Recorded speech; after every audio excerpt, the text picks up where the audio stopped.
Hello, everyone. Welcome to Cloud Chat with Stephan and Matt. I'm one of your hosts, Stephan Stelter. I'm Matt Brown. Hey, Matt, how are you doing? We've got a third face. I love it when we have a third face in our group. Welcome, Eduardo. Switch it up a little bit. I don't know when is right time to introduce myself, but hi, yes, Eduardo. Now this is the cue. We need a board. We need to get a board.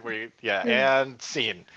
Eduardo, welcome to the Cloud Chat. And what is it that you do for NetApp? Tell us a little bit about yourself. Well, thank you for having me. I guess I'll start with that. So I said, my name is Eduardo Rivera, and I work in NetApp IT. Same organization where Matt works. But today, I'll say today because my role has changed over time, but I'm going to call my team, what we do is manage the hybrid cloud platforms within NetApp IT. So we have a name for this. We call it CloudOne. It's a collection of services that we build. Think about infrastructure as a service or container as a service. My team builds the infrastructure that makes that happen within the IT organization. And every time I hear CloudOne for the first time in a conversation with people who might not know about CloudOne, I try to remind everybody, you cannot buy CloudOne. NetApp does not sell CloudOne. It is an internal capability. So that's what I'm trying to describe it as more.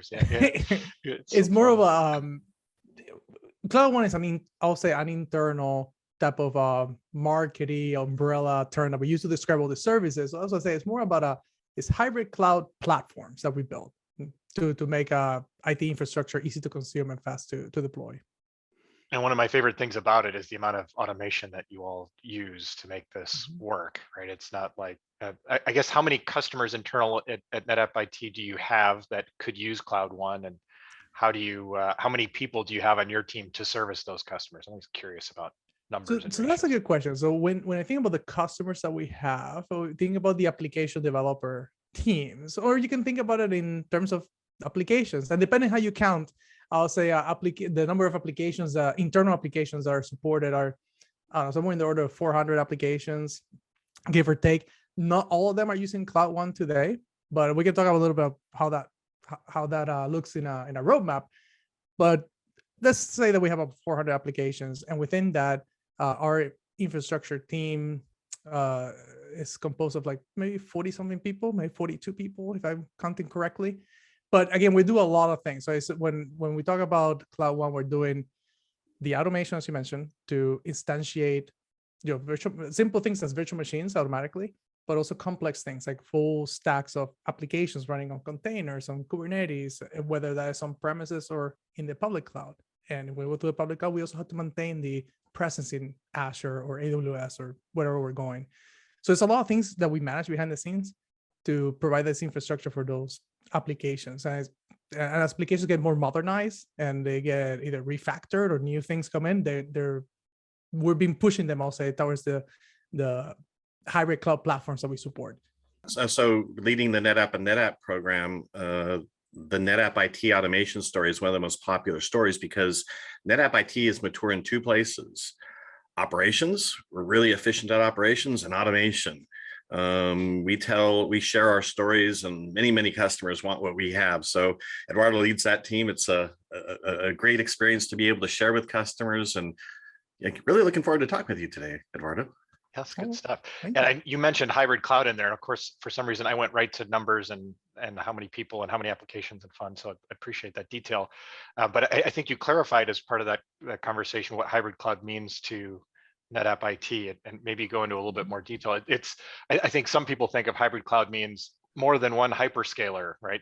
It means Azure and AWS, but I don't think that's the definition that we use internally at NetApp IT. Yeah, and I think even internal to NetApp, sometimes we argue about what is cloud, what's not cloud. So maybe we start even more basic, right? So when I think about cloud, maybe we can think about it in two different contexts. And what is the infrastructure, right?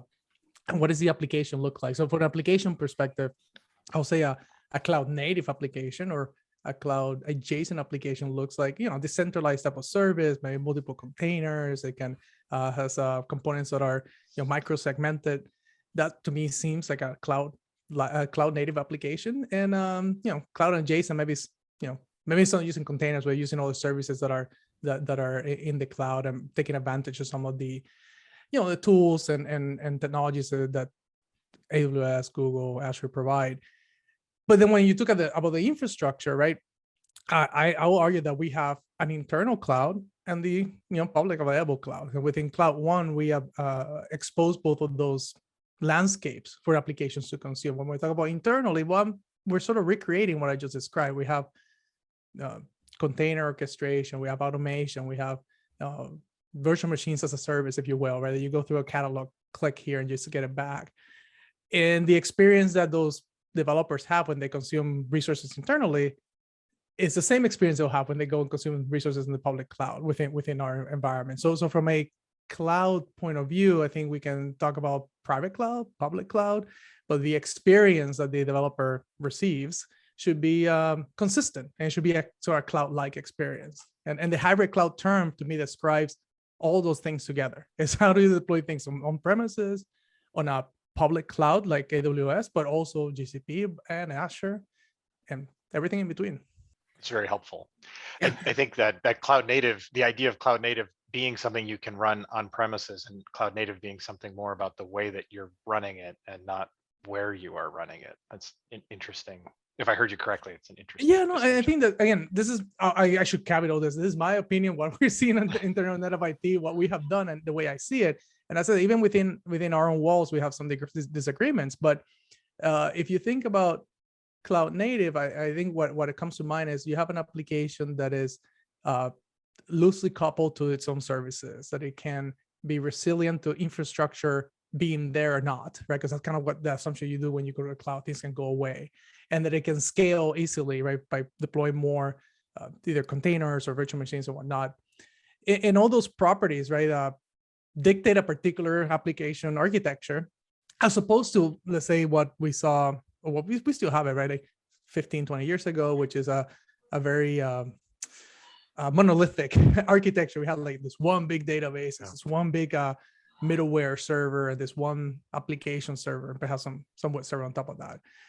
So that's more traditional, and I think that's less cloud architected. But that's what I mean, right? That's what I think about when I think about cloud native applications. They're more modern, and therefore they can take advantage of all this new infrastructure that is cloud-like, if that makes sense. It helps a bunch. Yeah. And I have a question for you, Eduardo, because I know, work with you in the field, talking with customers. There's a pretty interesting data point here. So you work in a multi-hybrid cloud. How big is your storage footprint? Oh man, so I'm gonna use my generic quote. We have about over 100 petabytes of capacity, right? Oof. But that's not just on the cloud. This is all over the place. So we have actually also, again, say this, our view of the world, our IT opinion. NetApp IT and NetApp as a company is an older company, right? We've been around about 26, 27 years, something like that. So we have data centers, and we have storage on those data centers, and now we're going to the cloud, and we have storage over there. So when I think about not just compute, but storage, networking, it's all over the place. And that, again, that's kind of the hybrid cloud that we talk about. But collectively, we have over 100 petabytes of capacity. How does that influence your decisions when you're talking about moving workloads? And where are you in terms of looking at leveraging more data in the cloud? Well, so more than the storage is certainly a big part of it, but I think what is more important to determine what workloads can go into a cloud infrastructure or not is really the application design. But there are certainly, and this is why I think hybrid cloud is important, at least to us, is that there's certainly applications that even if they're well the design as a cloud native application, they may be less optimized to be on the public cloud just because they have tens of petabytes of data that's sitting in the data center.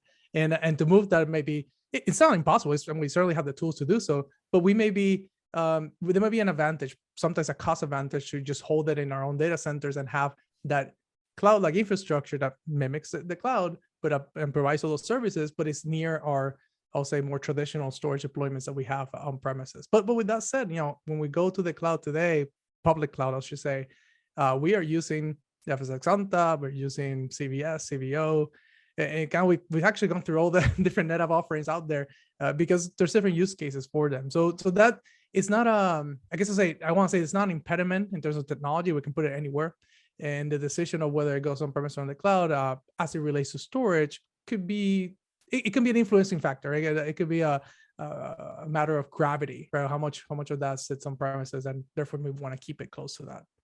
Just a quick little acronym translation for folks. Eduardo mentioned FSX for NetApp ONTAP, which is a NetApp service that is delivered by Amazon. It's an Amazon native service in AWS, and Cloud Volumes ONTAP, or CVO, is also mentioned, as well as CVS, Cloud Volumes Services. So there are capabilities in a variety of different clouds. No, all good. I'm trying to add value. It's my function here. Thanks for giving me that opportunity, Eduardo. I appreciate it. That now those things come out of like I natively out of my mouth, but it took me a while to figure out. Okay, CVS, CVO, FSX. Yeah, no. Lots and lots of acronyms. So Eduardo, you've been on this hybrid cloud journey for a while, and I know I've been part of it with you, especially in the storytelling piece or the narrative sharing piece. Where do you see this is all going? Are we actually going to move all our data at some point in time to a hyperscaler? Are we going to copy it multiple hyperscalers? Look into your crystal ball and tell me what you see coming down the pike. I think that the true hybrid cloud, at least for us, is here to stay. Meaning that I don't see personally 100% in the public cloud. Certainly, I don't see 100% on premises either. And the changes over time really come as a result of desires of either executive management or needs and capabilities, or expansion needs, right, or growth needs. So I think the future is gonna look like today, just more mature, right? We're gonna have more stuff in the public cloud natively, more stuff. And when I say public cloud, I talk about CloudOne.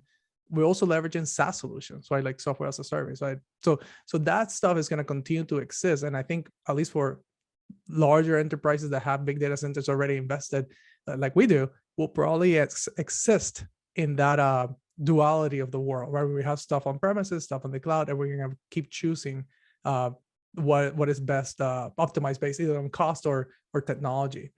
But from an application standpoint, I think as time approaches infinity, all the applications really should be either some SaaS solution or some modernized type of cloud architected solution that can take advantage of, again, distributed and frail infrastructure, right? Because that's what you assume when you're going to cloud native infrastructure.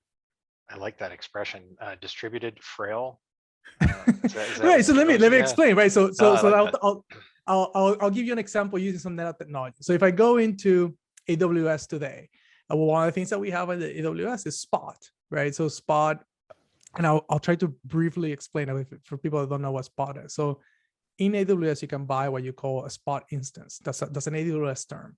And a Spot instance differs from what they call an on-demand instance, in the sense that a Spot instance is Amazon selling you their excess capacity in terms of compute. And it's cheap tickets for the hyperscalers. Right. So it's exactly. So it's like that. You get some cheap compute, but the catch is that cheap compute can be taken away at any time by Amazon. That's kind of how it works. And that's okay. People can live with that. Now, Spot by NetApp, or Spot.io, which is a company we acquired, is a set of tools and I guess an interface into managing that Spot market. So what does that mean? I mean, I can go consume Spot instances, and they will eventually go away because that's what Amazon does. But Spot by NetApp will tell me with enough anticipation, oh, hey, this is going to go away. We have some backups. We can reinstantiate your environment and your machine in another type of virtual machine somewhere in the AWS cloud. And in doing that, of course, there's a downtime because that thing's going to go down and it's going to put it up somewhere else. That's what I mean by frail, right? You should expect that those components may go away. It's not that the cloud is broken. It's just that's kind of how it works. So things may go away and it may instantiate somewhere else, and the application needs to survive that type of movement. And, that's why Kubernetes is important when you're dealing with containers, right? Kubernetes will spin up all these containers under worker nodes, a worker node being one of those virtual machines. And the virtual machine goes away, containers fail. They're like, oh, let me spin it up a couple somewhere else. And that's what it does, right? So it keeps managing the deployment of the continuous deployment of that application. I love it. Customers love Spot and find it to be a tremendous benefit to them in a variety of different ways. So you're describing the Echo service is one of the things that we do, but there are other areas of optimization that Spot provides that are fantastic for cloud native applications, and Yeah, I mean, Spot's becoming an umbrella of things. Yes, one thing is managing the marketplace. Another one is like looking at optimization for cost, and was it a Spot Ocean, which is related to Kubernetes. So there's a whole bunch of things under the Spot brand right now. If I can throw in, very easy to adopt, very easy to use. And how much money do you save on Spot, Eduardo, on average? I mean, I guess I hesitate to say because it's, your management vary, but what we see is somewhere between 50-80% savings on the compute, right? On the compute that they were consuming. As opposed to do a plugin for Spot here, but I figured. Yes. Well, so as opposed to like if those same virtual machines were running as on-demand instances in Amazon. So that's where we see it, right? It's such an interesting number, and I think people are used to hearing steady state and expect numbers like, oh, so you're using. Your spend is 80% of what it used to be.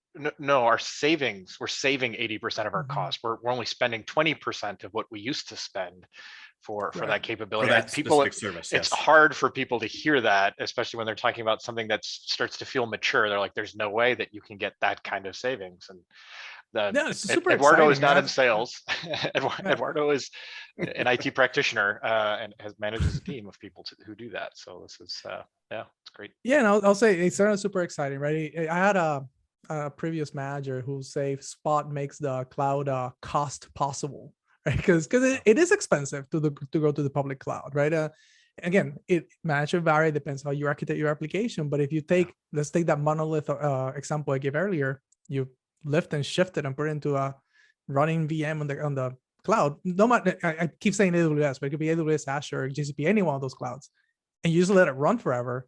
It's going to be more expensive than just having a server that is fully depreciated on your data center running that same virtual machine forever.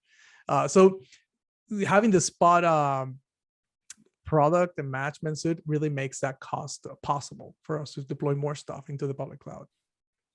I have one more question about applications. I'm going back into my numbers part of my brain.